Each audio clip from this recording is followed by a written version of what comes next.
Θέλω να καλωσορίσω στη χώρα μας στο μεγάλο μας συνέδριο το Scot Case, Αντιπρόεδρο Εταιρικής και Κοινωνικής Ευθύνης και Βιώσιμης Ανάπτυξης της Εθνικής Ομοσπονδίας Λιανικού Εμπορίου των Ηνωμένων Πολιτειών της Αμερικής. Scot, it is an honor for ΕΣΕΕ that you are here with us today and you will help us navigate the big challenge of sustainability. Να πω μερικά λόγια ότι ο Scot και η συγγήτρια της Επιτροπής Βιωσιμότητας, στην οποία συμμετέχουν από τις μεγαλύτερες εμπορικές επιχειρήσεις στον κόσμο, αλλά και μικρομεσαίες εμπορικές επιχειρήσεις, και τους βοηθάει να ενσωματώνουν πράσινες στρατηγικές. Καθ' όλη τη διάρκεια της καριέρας του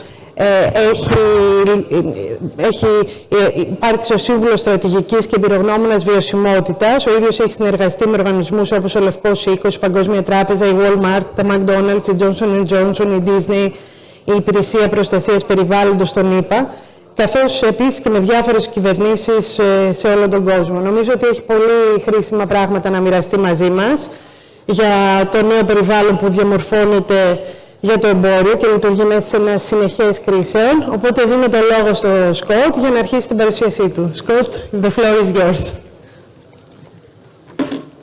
Thank you. I have too much energy to sit, so forgive me, I must stand.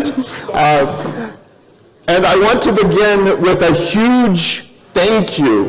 Thank you to ΕΣΕΕ, to the group. This is such an exciting event. For me personally, this is the center of the universe. We are retailers. And retail is the center of the universe because it is where supply chains meet the consumer. And where did commerce begin? Where did retail begin? Here in Greece. So it is kind of fun as an American to be where democracy began and where retail began, and somehow I get to come and talk a little bit. But mostly what I've been doing here is what ΕΣΕΕ and the National Retail Federation do best, which is collaborate and cooperate and share information and share insights. Because what the trade associations know is that success comes from working together and from collaborating. And that is what sustainability is really all about. We've heard throughout the conference people talk about sustainability and sustainable this. Every panel has talked about sustainability, but they've left out a couple of key pieces. And the most important piece is that sustainability requires collaboration and cooperation. So let's start with some basics. What is sustainability? And here's a little secret. I have been studying this since university in the mid-1990s. My master's thesis had one simple purpose: to define sustainability. 30, 40 years later, I'm still trying to define sustainability. And here's why. Sustainability is a little mysterious.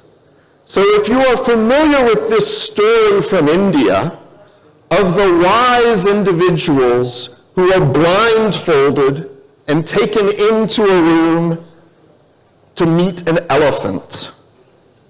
They are blindfolded, brought into the room. Each of these wise individuals, each with a blindfold, is feeling a different part of the elephant.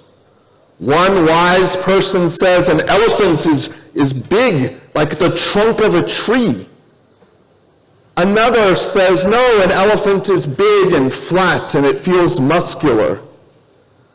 Another blindfolded wise person says, no, it feels more like a snake.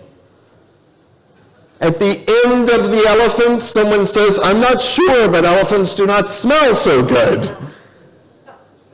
None of them know what an elephant is until they talk with each other, until they collaborate, until they sit down and they compare notes and they realize, wait a minute, we all saw just a small piece of the elephant. This happens with sustainability. Some people talk about climate change, other people talk about hazardous chemicals, some people talk about the supply chains and the labor and the people who make our clothes or the people who grow our food or grow our cotton. All of these pieces are just a different part of the elephant. Some people talk about sustainability and they talk about energy efficiency. They might talk about water efficiency. They talk about using resources efficiently. But those are all just pieces of the elephant. And then it gets complicated. We are retailers. We don't deal with just simple sustainability. We're not talking just the sustainability of our buildings. We're not talking just the sustainability of fashion. We're talking about sustainability of appliances, of hardware, of soft lines, of furniture, of office products. We have different sustainability stories inside our retail stores. So we are not experimenting with just one elephant while blindfolded. We have an entire herd of elephants that we are trying to explain what is sustainability.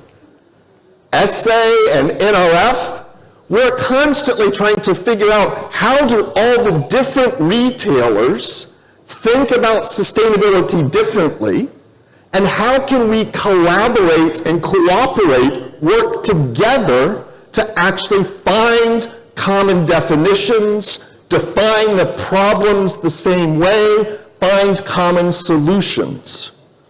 So this retail is not only the center of the universe, it's now our job to save the planet on top of everything else, including paying all of our bills and earning a profit.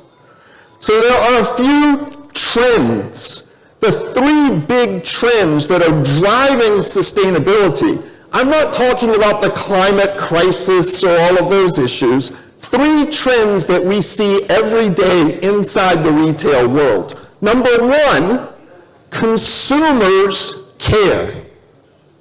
When you look at the survey data, you look at the cash register sales, what you are seeing is that consumers understand that every purchase, every single purchase has hidden human health, environmental, and social impacts. Consumers are beginning to realize that when they make a purchasing decision, they are literally deciding what kind of world do we want to have. Now that sounds extreme, I understand. But when you look at the data, what you see is across every demographic, consumers are getting more and more interested in these issues. And it's important particularly for the younger generations. It's becoming incredibly important. It defines where they shop, what they buy, where they choose to go to work. Now, on top of that, it tends to be the wealthier consumers who understand these issues best.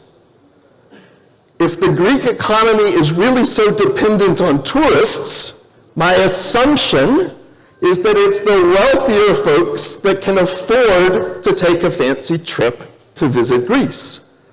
And so the opportunity is to earn additional money by focusing on sustainability in your store, what you're selling, how you present your brand. So consumers care. Trend number two. Trend number two is transparency. What do we mean by transparency? Transparency means as a consumer, I can learn an awful lot about your retail stores. I can learn an awful lot about the clothes I'm buying, because I have access to all of the information in the world. Now, that's not true. We know that's not true. But consumers think it is true. And when consumers think, I should be able to walk into Attica, I should be able to look on my phone, I should be able to find out where the jacket was made, who made the jacket, what kind of material. Is this organic cotton? Is this recycled material? I want to know who made it, where it was made. There is an assumption that I should know that. Now, it's not true yet, but what's happening is some retailers, some brands are being more transparent. They're telling you. And what's that doing? There's a cycle. The more you tell the consumer, the more the consumer thinks, I should know even more. So some retailers and some brands are sharing some information, and consumers think all retailers should share all information about all products. They are connected. And transparency comes in two flavors. There are two flavors of transparency. One, voluntary. Brands and retailers say, look at this. Isn't this a wonderful story? This is some very good news. Look, you should know about this. Voluntary transparency. Flavor number two, forced transparency. Because if I am a consumer and I do not like something I see in your store, or I am a factory worker and I do not like what's happening inside my factory, I have the ability to communicate with the entire world. I can say good things about you, I can say bad things about you, I can include video and pictures, my friends can comment. So transparency comes in two flavors, voluntary and forced. Number three, artificial intelligence. Amazing, none of us in this room fully understand how it is going to transform the retail experience as a retailer, as an employee, as a supplier, or as a consumer. It is going to change the world. The picture is strange. How did I get the picture? I went online to an artificial intelligence website and I typed in future of sustainable retail, and the artificial intelligence program drew that picture for me. But what this is going to mean as retailers, artificial intelligence is going to take advantage of all of the additional data and allow retailers to make better decisions. It's also going to allow retailers to understand their supply chains better than we've ever done before.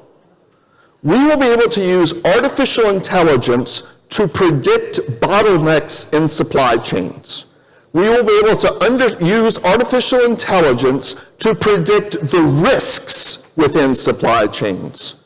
Weather risks, factory risks, labor risks, environmental risks, drought risks.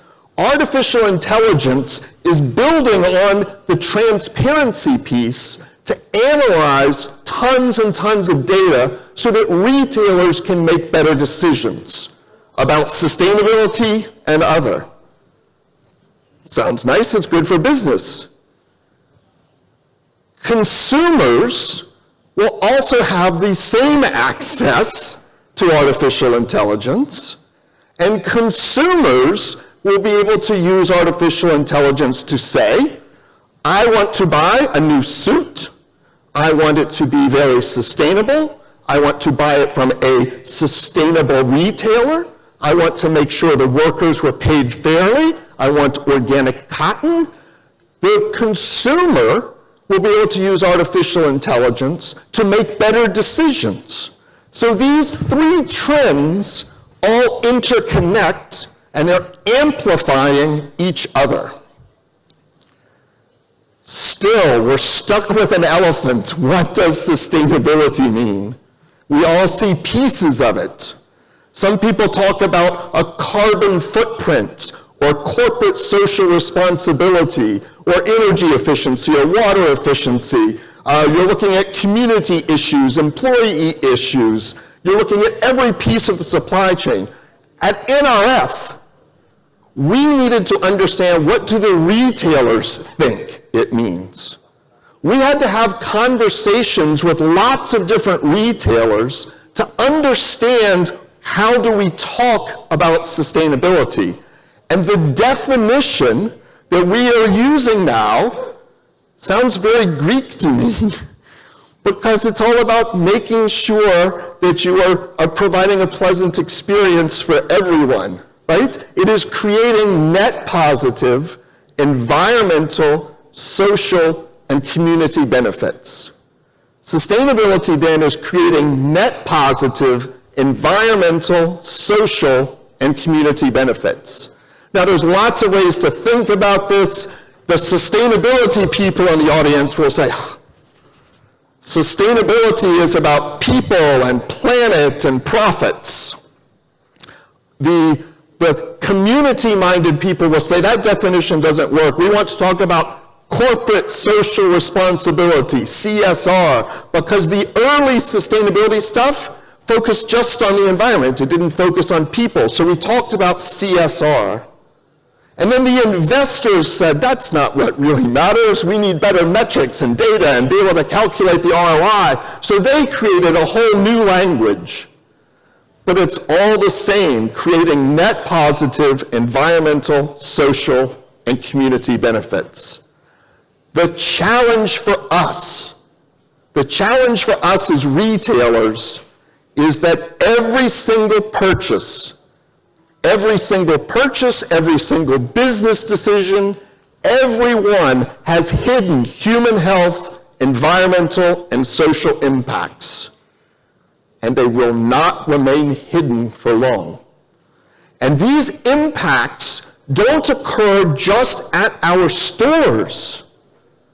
The impacts that consumers are worried about are not just your store, it's what's going on in your supply chain, and it's what's going on when they take the product home. Consumers get mad at you when they open a product and there's more boxes inside and another box inside and another box. All the extra packaging, who do they blame? Not the manufacturer. They blame the retailer. It's somehow your fault that they have all of this trash that they have to recycle somehow. It's not fair, but it's what's happening. So in the retail sector, sustainability from a strategic perspective has changed. It used to be just about the store. It used to be about, as retailers, we are going to make it more energy efficient, water efficient, reduce waste. We're going to focus on efficiency and productivity. We might put a solar panel up or an electric vehicle charger. This was the thought. This no longer works. Because from a climate perspective, here's how the biggest retailers are thinking about it. The biggest retailers are realizing they have to decarbonize the entire supply chain, and that retailers, as the center of the universe, retailers are the ones that get to tell the brands and the suppliers, this is what the consumers want, this is the direction we need to have, you need to reduce your carbon footprint. So there's this big strategic framework, looking at what the employees want, looking at governments, looking at the investors, supply chains, consumers, etc.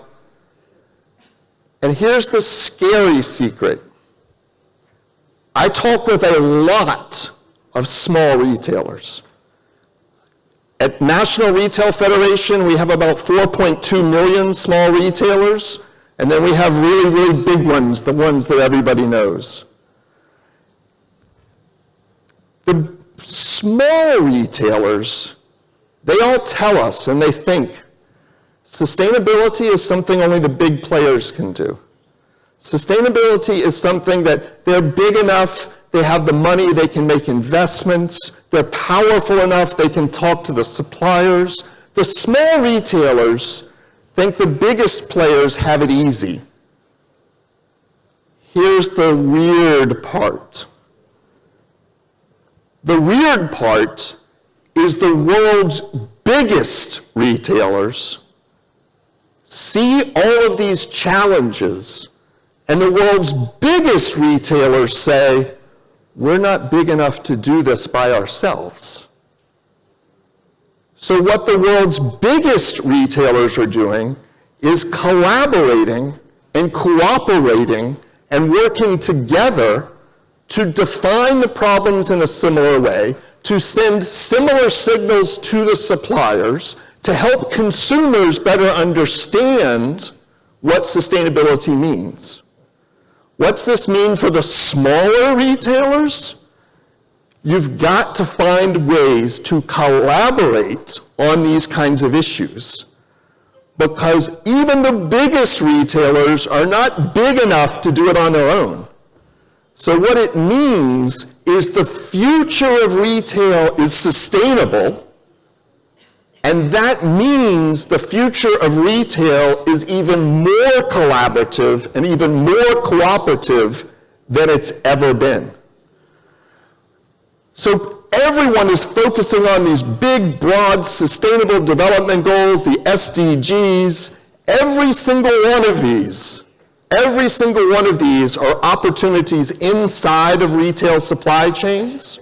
There are opportunities for retailers to think differently about these issues, and there's no retailer in the world that can do all of it. But retailers working together can actually address these issues. So the collaboration opportunities are huge. The biggest retailers and the smallest retailers are finding ways to work together with their suppliers. Don't let the distributors have all of the power. Gather your information together, gather your purchasing together, and negotiate better prices, better delivery times, more sustainability. Working together with consumers to understand what they really want. Competitors working together and what we call pre-competitive issues. Finding things, we are going to compete, my products are better than your products, my customer service is better than your customer service, I have better prices than you. But when it comes to sustainability or supporting the community, we're going to work together. Because when we work together, we both become more successful, and then we will be even bigger competitors with each other. Regulators, obviously lots going on in Europe. There are all sorts of rules being provided. We have the Innovation Lab with all sorts of solution providers. Sustainability is the future of retail, and sustainability requires cooperation and collaboration, whether you are the biggest company in the world or whether you're the smallest company in the world. And I am here today from the National Retail Federation because ESEE understands that collaborating together with trade associations, it makes us all better off. So that's all I have. Fantastic, for your fantastic speech. Thank you very much. Thank you.